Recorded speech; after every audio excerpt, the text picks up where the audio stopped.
Welcome once again to Lehto's Law. Here's Steve Lehto.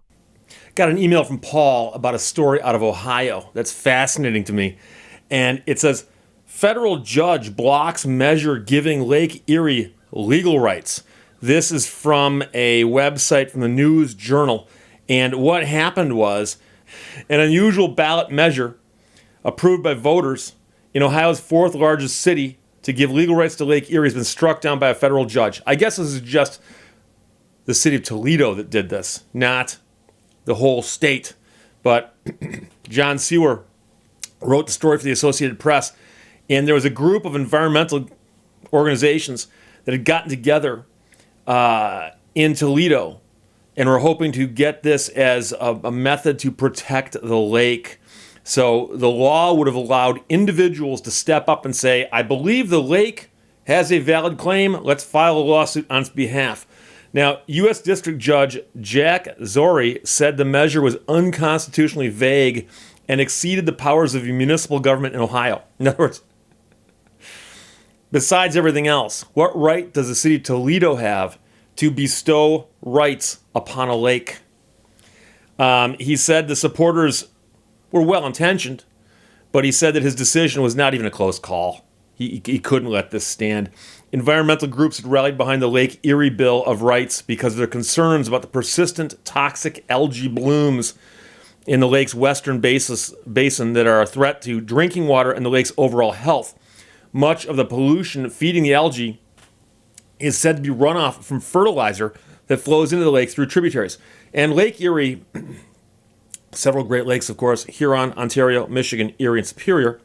And if you looked at that, the first letters do spell out the word homes. And Erie, of course, is one of those Great Lakes. And so the waterways are all connected. And so people often compare them to each other.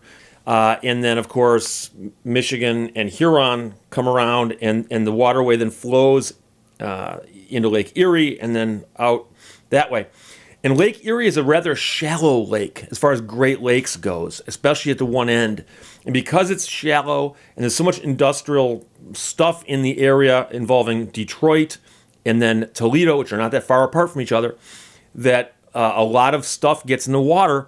And in that shallow water, the shallow water is warmer, things happen, algae blooms, these big blooms of algae. I don't know what else to call them. But if you're on the lake and you see one, you realize, like, hey, that's not normal. At least they've become more and more common than they used to be. And the Great Lakes, of course, are sources for drinking water for much of the areas along those shores. And a lot of other stuff happens in the lake. There's, of course, all kinds of recreation on the lakes and so on. But, the major cities, Detroit gets its water from that system.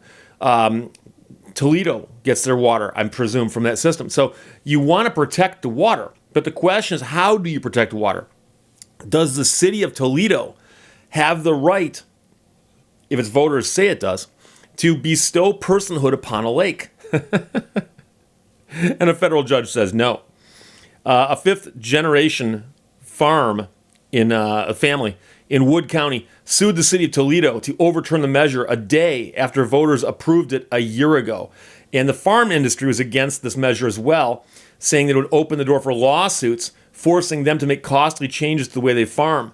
And it's not just farmers. I mean, people in Michigan and the Midwest love to spray their lawns with all kinds of stuff to kill dandelions.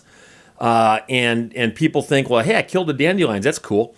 And they don't think, but where the stuff goes that was on their lawn a minute ago, and it kills the dandelions. Where does it go? Okay. Well, a lot of this stuff goes into the rivers and then into the system and winds up out there. And out there is Lake Erie in this instance. The family said in its lawsuit that the Lake Erie Bill of Rights was an assault on the fundamental rights of farmers in the region. Toledo Law Director Dale Emsch said the city is reviewing the decision after aggressively defending the measure. He said in a statement, "We understand the ongoing frustration people have with state and federal officials who will not act to protect the lake in a meaningful way. Nonetheless, we respect the court's decision. Legal experts as well as state officials had raised doubts about whether the law could survive a court challenge." I remember hearing about this at the time going, huh? The people voted to say that the lake had legal rights. And that's not how it works. So we'll get back to that. Ohio Attorney General Dave Yost says, let's save Lake Erie. As Judge Zori said, the Lake Erie Bill of Rights is a textbook example of what municipal government cannot do. So, let's save Lake Erie, but do it legally. That's what he said. Organizers with Toledoans for Safe Water criticized the judge's decision and said they hope the city appeals. If they appeal, they're going to lose, but sure, why not? Toledoans must decide whether or not Lake Erie is worth fighting for, said Marky Miller, one of the leaders of the group. As long as there's a lake to protect, we won't be going anywhere.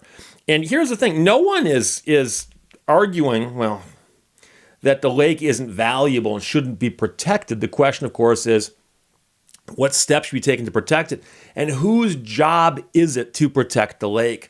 And while much of Lake Erie might be within the boundaries of Ohio, the same way that portions of Lake Superior, Lake Michigan, and Lake Huron are within the boundaries of the state of Michigan, a lot of it also falls into federal jurisdiction. Because as you can imagine, like two of those lakes I just mentioned, Lake Superior and Lake Huron, have an international neighbor on the other side, i.e. Canada. And so the Coast Guard's got some jurisdiction there. And of course, there are federal statutes that talk about protecting waterways. And there's also state laws. But the idea that we're going to take an inanimate object, a lake, a thing, and give it legal rights doesn't actually make sense in our paradigm. Because we understand that people have rights, okay? And then we've bestowed rights on some things like corporations and so on. And there are people who talk about animal rights. And I think most people recognize that like an animal doesn't have rights in that sense. An animal's more likely to be deserving of some protection now. Most people think that animal cruelty, for instance, is wrong. So, that makes some sense. But the idea that we're going to say, like, this lake has legal rights now. You can imagine where that would get us if we said, oh, okay, that makes sense. What about other lakes? What about rivers? What about ponds? What about seasonal ponds? Would a seasonal pond have rights when it is full or when it is empty? Or what about when it's muddy? What about a seasonal pond that has an inordinate amount of rainfall one year during the dry season and becomes a pond when normally it's not a pond? Do its rights go away when it's dry? Do they come back when it's wet? So it's a strange situation. I think, unfortunately, what's going to happen with this thing here is somebody put a lot of time, effort, and money into putting something on the ballot, which was what we call a fool's errand. That is, it's no matter how you do, it's going to end up for naught, as they say. What would be better is if they simply said, okay, let's take this opportunity to publicize the problem and try to get the correct actors to act. And there are, like I said, agencies that are supposed to be doing these things. If they're not doing these things, advertise that. Go after that, call attention to that, and point that out. And I know that some of this stuff just simply needs attention. If people knew this stuff was happening. So if you're in the Midwest and you didn't know about algae blooms, okay, I hope you do now. If you're not in the Midwest, you might be going still, huh? Algae blooms? But, it's one of those things. I mean, and sadly, as a resident of Michigan pretty much my whole life, except for a few years here and there. But I'm very aware of things in the Great Lakes. I spent a lot of time in them, on them, and around them.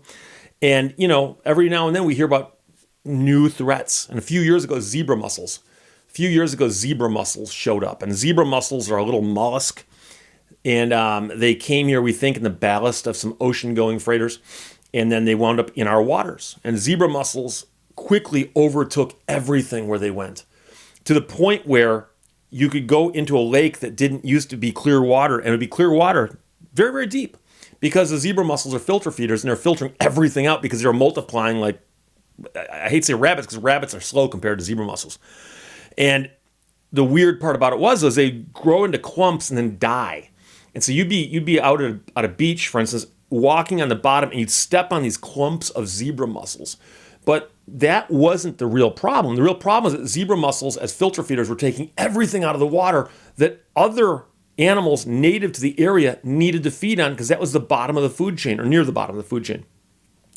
So it got to the point where the zebra mussels took out the next step, And the lack of that step then hurt the. And so there were fisheries that were endangered by this weird zebra mussel invasion.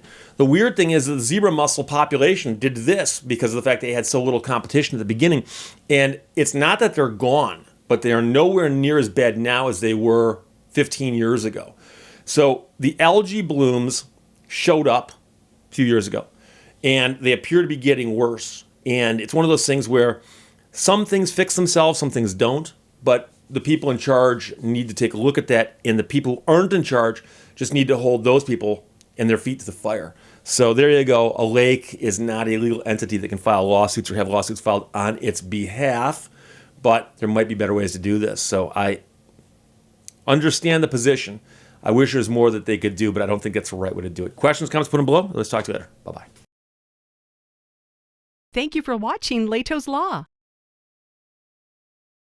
One man's crappy software is another man's full-time job.